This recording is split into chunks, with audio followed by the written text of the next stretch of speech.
Every good paper has a very strong thesis statement. So what is it? It's going to be a sentence that expresses the writer's position or opinion on a particular subject. So any of your literary analysis papers, your persuasive papers, they're going to have a thesis statement.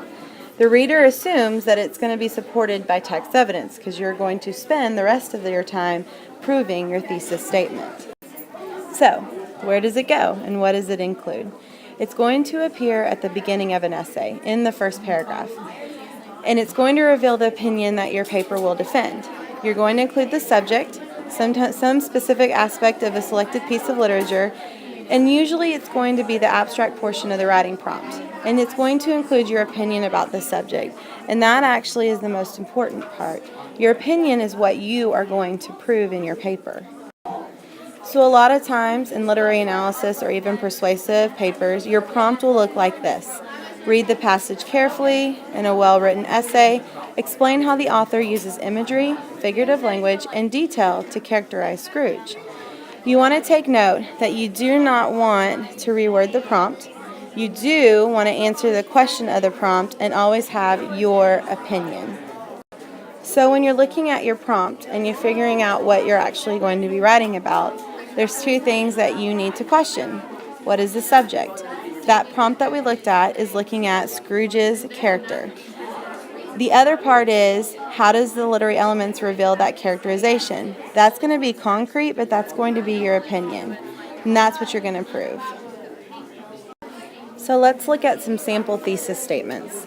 In A Christmas Carol by Charles Dickens, the author uses many different types of figurative language to characterize Scrooge. So let's evaluate it. Is this a good example of a thesis statement or a bad example? Remember the two things. You have to talk about the subject from the prompt, and then you have to have your opinion. Does this have those two things?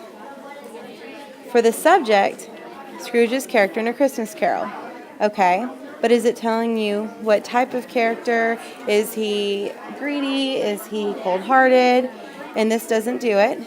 So the opinion elements is missing. There's no opinion given about Scrooge, and it just says what figurative language, and sometimes you need to be more specific. So here's another example. In A Christmas Carol by Charles Dickens, the protagonist Scrooge is portrayed as the archetypal, greedy, cold-hearted character through Dickens' use of figurative language such as similes and metaphors. So, let's evaluate this one. Is it a good example or bad? We have the subject, Scrooge's character in A Christmas Carol, and then the writer's opinion. The reader knows that the writer believes that Scrooge is characterized as greedy and cold-hearted, and we're going to prove that through the use of similes and metaphors and figurative language. So this includes everything. So now we're going to practice on our own, on your own piece of paper or on the document, Google Docs, whatever. You're going to read the following sample thesis statements and then identify the subject of the thesis statement and the writer's opinion of the subject that is expressed in the thesis. Write one sentence that specifically explains what makes each an effective thesis statement. So here we go. We have a sample prompt. This is a poetry prompt.